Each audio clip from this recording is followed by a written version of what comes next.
It has been so long since I've posted on this channel, like an actual video, and I just felt like changing that. Before I get too into this video, I do have to say that this is my second attempt at filming this video because I filmed it once already and the SD card decided to corrupt half the footage.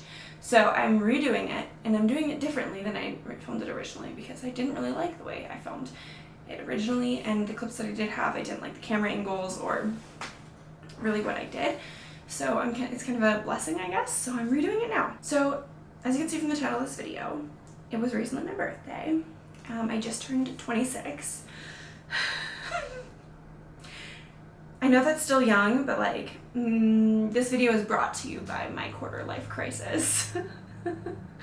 Like, seriously. So I wanted to make this video to reflect on my 25th year of life and all of the cool things that happened, even though it was a really, really difficult year for me. It wasn't a good one in the grand scheme of all my years of life. But I want to talk about how that has kind of motivated me moving forward.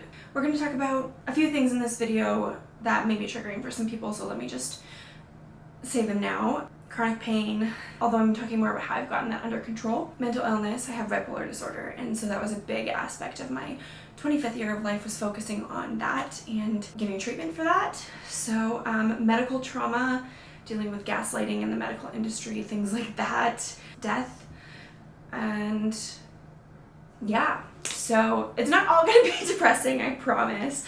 So don't click away now thinking, oh my god, this is just going to be the most depressing video ever. I promise it won't be. I'm going to talk about what's happened in my 25th year, and also, as a little palate cleanser in the middle, I'm going to do a few of my favorite musical artists from this past year and favorite songs from this past year, and then moving forward, like what I see my life becoming and what I plan on doing to make those things come true. Let's get started. So, 25 was a year, that's for sure. I did a lot, but most of my focus was on mental health, and for those of you who don't know, I was diagnosed with bipolar disorder 2 weeks before my 25th birthday, so it's been a full year of knowing that I've had bipolar disorder, but my doctor, like my psychiatrist, agrees with me that I've had bipolar probably since I was 15 years old. So I've actually had bipolar disorder for 11 years, and only one of those years was I aware that that's what it was. So, you know, coming to terms with that was really difficult for me. It hit like a rock bottom of being like, oh my god, what is my life? Like, am I going to be able to have kids one day? Am I going to be able to do everything that I've set my mind to because I've got a disadvantage with my bipolar disorder? And you know what I've learned is that I don't have a disadvantage by having bipolar disorder. I do not have a disadvantage by being bipolar. Like, I have found so many ways to cope with it and to use it to my advantage, because if anything, bipolar makes me super creative, which makes sense because I'm into music, photography, videos, that kind of thing. So, but that was my main focus of my 25th year of life. I started therapy, which has been amazing for me, and we did do some like on video chat, but honestly I found it so much more helpful to be in person. And that was largely because we did ART therapy, which stands for Accelerated Resolution Therapy. It's very similar to EMDR, if you are familiar with that. I did actually do an entire podcast episode about that on my new podcast, which is something I started in my 25th year of life. It's called Mental Mingle with Brie. So if you want to check that out, I will link that episode below, because I don't want to go too in depth with it in this video because I did a whole explanation there, but it has literally done wonders for me, not just with my bipolar disorder, but with like trauma and awful past experiences. It's really helped me to move past those and like live a new life. So I definitely recommend therapy to everybody that I know, because I think that humans need it. Like, all humans, doesn't matter who you are, you need it. Doesn't mean you're broken. It literally just gives you strategies to like deal with life. So everyone should be in therapy, and I will get off my soapbox now. I started seeing a psychiatrist for bipolar, and I'm on medication now. I've been on a few different things. I was on an antidepressant for my fibromyalgia, but we have recently come off of that because I didn't like the side effects of being on it super long term. I was on it for about 2 years-ish, so I decided to come off because originally I was only supposed to be on it for 1 year, and then I was supposed to stop and see how it affected my fibro, which actually, like, I'm not cured, obviously, there's no cure for fibro, but the treatment did work, and even though I'm no longer medicated for it, my pain is less. And I mean, I still have really bad pain days every once in a while, but honestly it feels like they're less painful than they used to be, and it feels like something I can manage a bit more, so that's always a win. But I did try a different antidepressant because I had a manic episode, so they usually will take you off antidepressants completely, but because it was for also fibro, they put me on Trintellix, which is extremely expensive, so thank God I have health insurance. But I didn't like that one either. It was causing me severe nosebleeds, and I'm still having those even though I've been off the medication. I ended up, like 1 or 2 months ago, I went to the hospital because I had a nosebleed that lasted for 5 hours. Now I went to the hospital around the 40-minute mark because that's what the internet says you should do, is seek immediate medical attention if you can't get the nosebleed to stop after like 30-40 minutes. So I went, and they let me just like sit there and bleed for 5 hours before I saw a doctor. And some people will be like, well, it's a nosebleed, it's not that serious, but I had been having 2 to 3 nosebleeds a day for like weeks and weeks and weeks on end, months on end actually, and they were all heavy nosebleeds. And so for it to get to this point, like, it was really bad. And once I did actually eventually see the doctor, they suspected I may have a bleeding disorder. So just add that to the fun list of birthday gifts to myself from my body.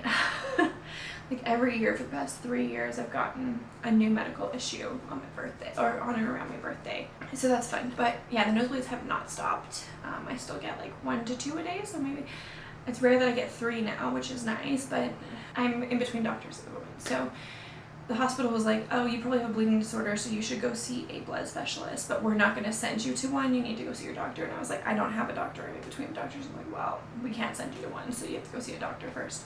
Which is ridiculous. Like, I'm in a hospital. You are a doctor. What do you mean? I've been to hospitals before, and they've referred me to specialists, so I don't know. The healthcare system in Canada is so broken. I'm still dealing with those bleeds. I get to see the new doctor finally next week. So it's been like 6 months straight of nosebleeds every single day, and now I'm starting to get heartburn from it because it drips into my throat and down like into my stomach, and blood is really bad for your stomach. So yeah, I'm dealing with that too. So now I've got heartburn and nosebleeds every day, and it's pretty painful. But back to bipolar. I'm still on one medication, the only medication I'm on now, and that is Seroquel, which is an antipsychotic. It's a very typical treatment plan for bipolar disorder, and it works really well for me. It keeps my mania in check, and honestly, now that I'm not an antidepressant, I feel like it keeps that in check as well. It kind of acts as a mood stabilizer for me, so that's really nice. And because of these tools that I have now with therapy and my medication, I feel like I'm on a really good track to the rest of my life being great, and not being so affected by bipolar disorder. And I know I will always have it and things like that, but I am so determined to be treated for it and to take care of myself and do the proper things necessary to prevent myself from having bad episodes. So that is like always the first step in treating bipolar disorder and making it have less of a negative impact on your life. But yeah, let's move on to the next thing. Another major thing that happened in the past year is I decided to become a vegetarian, and this all started because I watched a documentary on Netflix, and I think it's called like You Are What You Eat or something like that. I don't remember. It was like in January. But I watched this, and it really changed my opinions and like views on things. And it's not so much about like conservation and caring about animals, which I do, and I love animals, and it does make me sad that we eat them, but like it wasn't for that reason that I made the choice, because I'd always kind of felt that way but still ate meat. And the main things in these documentaries that made me change my mind and made me become a vegetarian was like the health impact, that like meat is a huge carcinogen, specifically red meats and processed meats like bacon and hot dogs and deli meat. Like all of that is so carcinogenic. And you know, I was like, I'm just gonna try it for a month and see what happens to my body. And I was blown away. I have had, this is like TMI, but I've had like digestion problems, like IBS symptoms, for about a decade now. And within a month of me not eating meat anymore, those symptoms went away. I don't have bloating all the time. I don't feel like stomach aches after eating. I don't need to run to the toilet after eating. Like, I have regular digestion now, and my stomach feels so much better. I've also lost 15 pounds total since I stopped eating meat in January, so it's been almost 6 months now of no meat, and I have zero desire to eat any, like, ever. I see people I know and love, like, eating meat, and like, it doesn't bother me. I'm not one of those vegetarians who's like, how dare you eat meat in front of me? It's like, no, I don't care, because I'm doing them for health reasons. So I'm a vegetarian, I'm not vegan. I still eat eggs and dairy and that kind of thing. But yeah, I don't know, I just have like no desire to eat meat. It kind of grosses me out now, and like, I've always had phases in my life where meat just gives me the ick, so it wasn't that big of a deal for me to just like stop. I did have a few instances where I slipped up and ate meat because I was drunk or whatever, and I was just like, I want chicken nuggets, but I regretted it so bad because I got the worst stomachache I've ever had in my life when I like tried to eat meat again. So I just kind of went back to not eating meat. So yeah, it's been about 6 months of vegetarianism, and I have never felt better. Like, my skin has been a lot clearer, like my stomach feels less bloated all the time, I don't have digestion problems, and I found my mood has been better also. So I don't know if that's connected. I'm not a scientist, like I'm not a dietitian. Do whatever is best for you, eat whatever is best for you. If you want to eat a carnivore diet, go for it. If you want to eat vegan diet, go for it. If you want to just eat like a regular person diet that is like normal, go for it. I don't care. It's not about me or like what I want. It's like each individual person and what's best for them, because every body is different and what every person needs is different. So what works for me isn't going to necessarily work for you, which has always been my like mindset on that kind of thing. But for me, overall, vegetarianism has like saved my life. That's all I'm gonna say on that. Let me know if you guys want like a video on like some of my favorite vegetarian meat alternatives or something like that. I don't know. Like this video if you want that. I don't know. Maybe I'll do that as like a quick little fun lifestyle video, which I'll get more into later in the video, that of like what I'm planning on doing this year and moving forward past this year. What are some other things I did last year? I went on tour with the band Chilio and the Downcast. Those are two bands.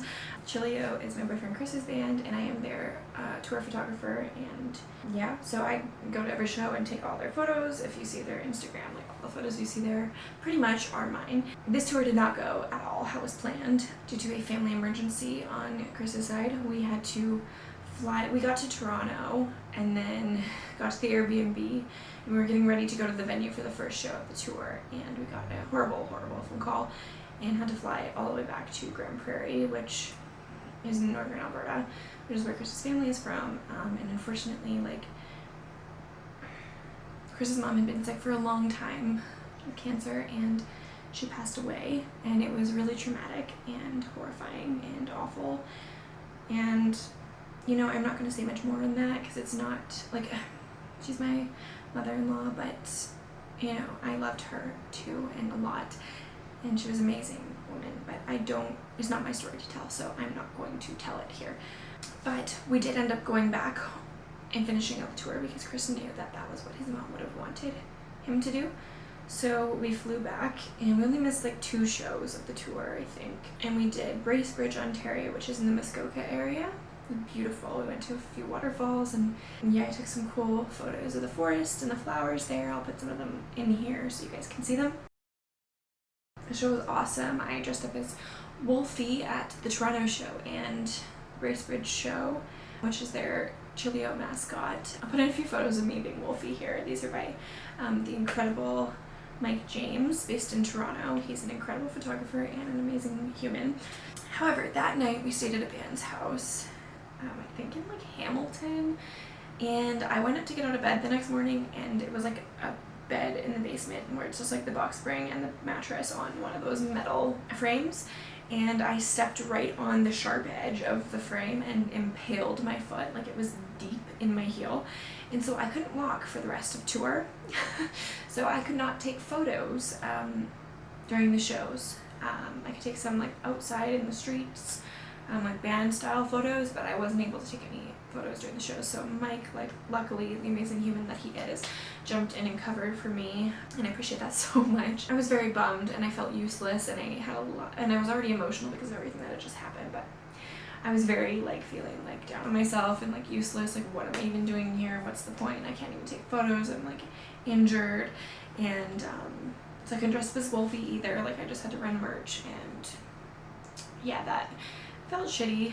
I wasn't happy about that. But yeah, the tour continued and we did Ottawa and Montreal. And those shows were really fun. Again, I was bummed that I couldn't really do much photo taking because I was in so much pain. But, you know, it was still a good experience. Tour was crazy. Maybe I'll do a story time video of like what it's like being on tour with a band as a photographer. Maybe after this summer. I am going on tour again this summer with a band. I'm not going to say who yet because the tour is not announced. Look out for that. Because my mental health was like the main focus of my 25th year of life, my business, like photography and all that, kind of took a back seat, and that sucks because like that's what I want to do, and instead I was just like working at my corporate 9-to-5, which does not make me happy. I don't feel fulfilled at, and I'm working really hard to get out of that life. Unfortunately for me, I do have student loans, so it's not just as simple as just quit and put my all and all my time into my business and this and music. I can't afford to do that, especially in this freaking economy. Are you kidding me? But yeah, I didn't do as many photo shoots as I would nearly have liked to last year. But one of my favorites is always my Christmas mini sessions for families. This year was the first year ever that I booked a studio for it that had a Christmas setup, and they turned out so amazing. All the families were so fun, and it was my most successful Christmas mini session season ever, and that was really exciting. I didn't do a whole lot of photography last year, which is so disappointing, but that's not going to be the case this year. It's already not the case this year. I've done quite a few big things already this year. I've done 2 jewelry launches with my incredible friend Perry at Dazzle by Perry. I'm going to put some of the photos up here because her jewelry is so stunning. This one actually just launched on my birthday, May 19th. It's so incredibly beautiful and gorgeous and wonderful. So that's something I've done this year already. 2 of those. Of course, music video shoots with Chilio. A lot of concerts I've been doing, which is funny because I said I was going to move away from doing concerts, and all the bands are like, no, you cannot. And they just started booking me for shows, which is really exciting. I've booked quite a few weddings, not for this wedding season, but the wedding season after that, which is so awesome. I'm trying to shift into wedding photography because it's fun and enjoyable, and it's just so amazing being part of someone's, like, one of the biggest days of people's lives. But yeah, so if you're in like the Calgary, Southern Alberta area, actually I'm willing to travel anywhere, but there will be a travel fee obviously. But if you're getting married this year, 2024, in the Calgary area, and you need a photographer still, like, please reach out to me. I'd love to be your photographer. I'll put my Instagram in the description below so you can check out my photos there. Send me a message here, comment here, send me a message on Instagram if you are needing a photographer for your wedding for 2024 or 2025. I still have some spots available next year. Yeah, that's kind of my year. I didn't do like too much. Let's talk about my favorite artists and favorite songs from this past year. So, top 5 favorite artists of all time. Number 1, Taylor Allison Swift, of course. You can't see it, but my office is like an what do they call them? Oh, like when you have like a full-on display of stuff for one person. I can't remember the name of it, but I've got my Speak Now vinyl, my 1989 Taylor's version. Oh, Speak Now Taylor's version, sorry. 1989 Taylor's version vinyl, and my Tortured Poets, the Black Dog variant vinyl, as well as I went a little hardcore at this TTPD release because I've missed out on so much merch from the past few releases that I was like, I am not missing out this time. I've also got Reputation, the original version, the CD. I have a collector's edition with the magazine, volume 2, in case you're wondering. I've got the Bolter special edition CD, the collector's edition. I also got the Albatross CD because I wanted the little poster that came with it. I've got my Taylor Swift CD, which I found at my mom's house yesterday. With the original, like, debut. I have my 1989 original CD as well. And yeah, I've got more merch, but it's not in this room, so we're not going to talk about it. That's also something I've been up to. I've been being a dog mom to my crazy, energetic, and amazing and funny, beautiful red heeler named Era. Not named after the Eras Tour, named after a metal band. Which means the god of chaos and destruction. Which is pretty accurate. But yeah, Eras Tour, I'm not going, unfortunately.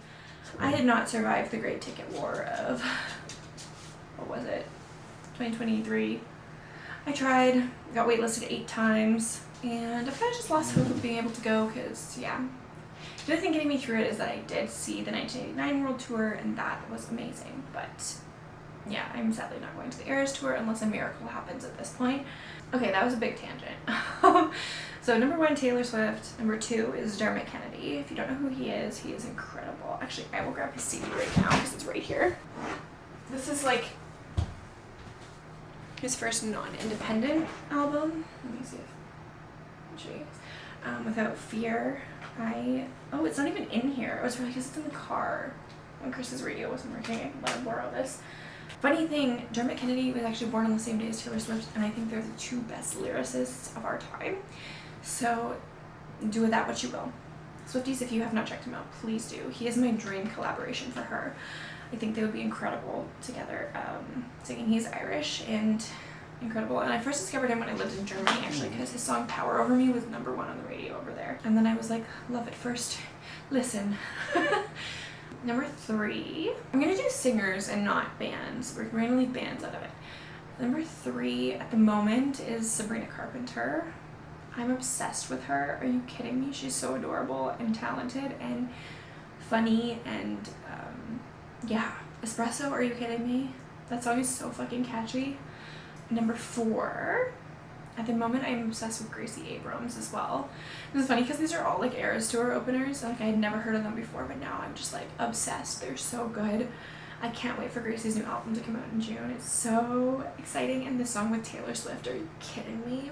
I'm not ready for that. And number 5 is Post Malone. Although I'm gonna be controversial here, I do not like country music anymore. Those of you who know me, I used to love it, but I stopped listening for a few reasons that I'm not going to get into this in this video. Maybe I'll make a separate video about that at one point or another.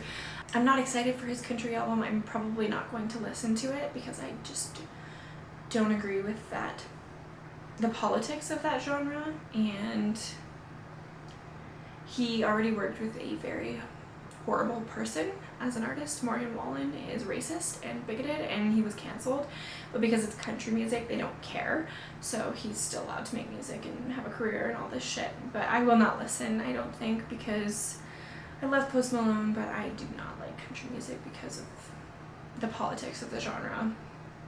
There's a lot of sexism in country, there's a lot of racism and bigotry, and I just cannot support a genre that does that.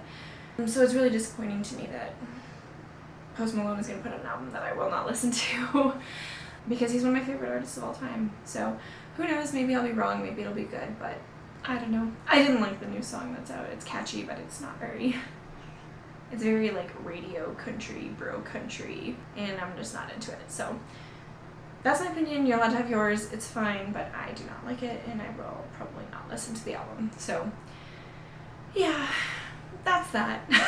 What a sad note to end that on. Top 5 songs from my 25th year of life, and I'm only allowed to pick one as a Taylor Swift song. I'm not allowing myself to put more than one because then it would be the entire top 5. My favorite song that Taylor put out in the last year, this is very difficult for me, but it's gotta be LOL, Loss of My Life. I like the depressing songs that she does, they're my favorite, and that one just hits so hard I cry almost every time I listen to it. So yeah, that is number 1.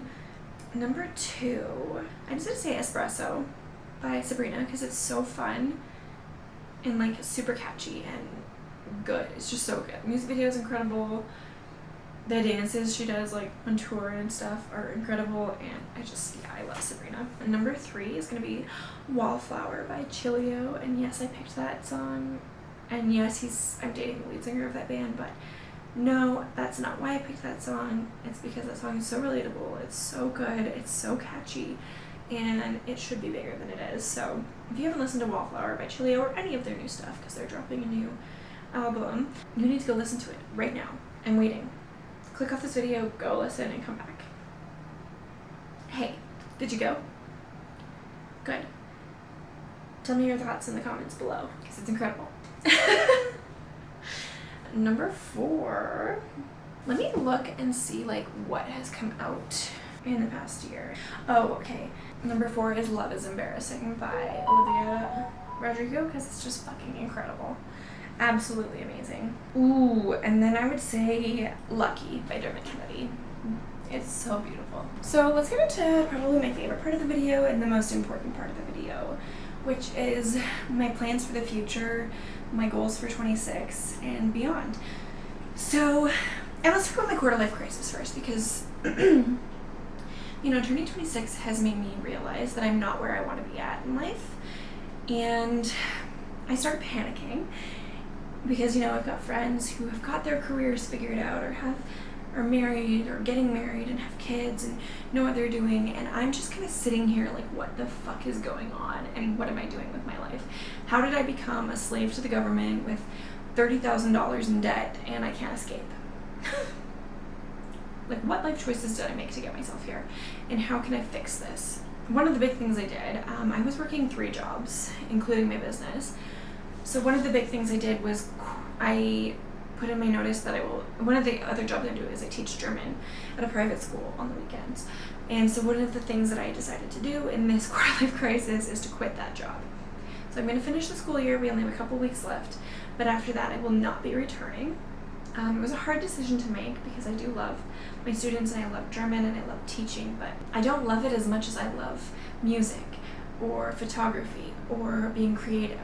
And so, sure, I can make money doing that, but it's only an extra $120 a week for 5 hours of work a week, So I could be putting that 5 hours a week into photography or music or making YouTube videos, doing stuff I love. And I could, if I do it with photography, right, like I book one 1 hour photo shoot, I'm already making more from that than I am from the teaching job with a 1 hour shoot. Granted, other things go into it. It's not just 1 hour of taking photos. It's like messaging the clients, onboarding them, marketing, it's editing, it's culling, it's sending out satisfaction surveys and all of this stuff, right? Like, it's not as simple, but I enjoy it way more and I love it and it makes me so happy. I just like being creative, and it's building up my business and my clientele to get me to a point where I don't need a corporate 9-to-5 job anymore, which is my ultimate goal. So if I'm sitting here a year from now on my 27th birthday, still miserable, still a slave to the government, still working a corporate 9-to-5 job that I hate, that doesn't fulfill me, then I did something wrong. Because my goal for this year, and I'm manifesting it right now by making this video, is by my 27th birthday, I will no longer be working in the corporate BS because I just don't enjoy it. It makes me miserable. It causes me so many mental health issues. Like, I get so stressed out, I become depressed, I become agitated and irritable, and I just don't like it. And I'm done. I'm so done with the corporate 9-to-5 bullshit.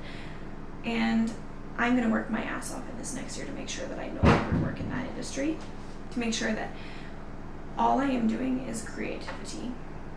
It's pushed by creativity. Let me just say it. I want to be a musician. I've always wanted to be a musician. That has always been my number one goal, but I let society and other people in my life talk me out of it and tell me that I would never be able to make it. And so I pushed that on the back burner for far too fucking long, and I'm not doing that anymore. I've been writing a lot of music lately, and I've been working on an album for 2 fucking years, and I want to get it done. So, mark my words, that album will be done by my 27th birthday. May not be out yet, but it will be done. I'm putting that into the universe right now.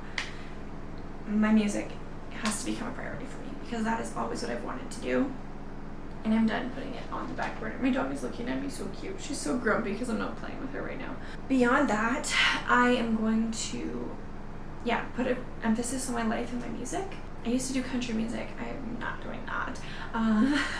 From the rant I went on earlier, obviously I'm not doing country music. My music is more pop, and like indie pop is like what I like to call it. So that will be coming this year, hopefully. My business, my photography, that is also a huge priority for me, because my photo taking is how I'm going to get to the point where I have the free time to do my music with more intent and more power. So photography is becoming a huge push for me this year. No more just like diddly-daddling my thumbs and waiting for clients to come to me, because I'm never going to grow and I'm never going to get better that way. I have to go out and find the clients myself. I'm going to do everything I can in my power to be booked and busy all summer and all fall, and hopefully even in the winter when it's slow season. That is my goal. I want to do these two things with my life. And I'm going to do YouTube along the way as well. That is another big goal of mine. This channel is no longer going to be dormant. I want it to grow to the point that I can make some money from it to help support me in my goals and my endeavors and help me be less of a slave to the government and society. I'm going to use this channel to vlog, to do more videos like this where we sit down and chat about life, Q&As, lifestyle videos, like story time stuff. You know, I put my all into these things. And my podcast as well. That one's not as big of a priority. That's more just for fun and like a nice little outlet. But if I can make some money doing that too, that'd be cool. So, you know, these are the things that I'm going to focus on in the next year, because, mark my words, by my 27th birthday, I will no longer be working in the corporate world. That is my goal. I am so done with the bullshit that goes on in the corporate world. And it's just not for me. I hate it. It's boring. I don't feel fulfilled. I'm doing a job that is really not difficult, and it just makes you feel so meaningless. And I mean, like, these corporations, they don't really care about you, not really. So for me, it's just like, why would I keep giving my all and going above and beyond for a company that could not care less if I worked there or not? On that note, here's to 26. Here's to actually doing what I want to do with my life, flipping the script and fulfilling my dreams and following my dreams and doing what I want to do, not what society wants me to do. That is what 26 is all about for me. So, my quarter life crisis happened and I was sad and feeling really low, but I have used that to bring me up and fire me up and get me ready for what I think is going to be me reaching my goals and achieving my dreams. So, if you guys want to come along for the ride with me, this channel is going to be a lot more active. I have 3 vlogs that I'm going to be posting all in 1 week to finally finish posting my Europe trip from 2022, because I never finished posting it. But those vlogs are on the way, and I'm going to put them all up in 1 week, and you're going to see a lot more content from me on this channel. So, that is my promise to you, and I don't know what it's going to look like yet, but that is the goal. If you're still watching this at this point, thank you so much for listening to me just talk for who knows how long this is. I appreciate you, and I love you, and I thank you so much for supporting me on this channel and helping me to escape the corporate 9-to-5 world. Yeah, if you want to come along for the journey, make sure you hit subscribe, turn on your notification bell so you know every time I post, like and comment on this video, and share it with everyone you know. I appreciate you guys so much, and thanks so much for watching. I will see you in the next one, guys. Bye-bye.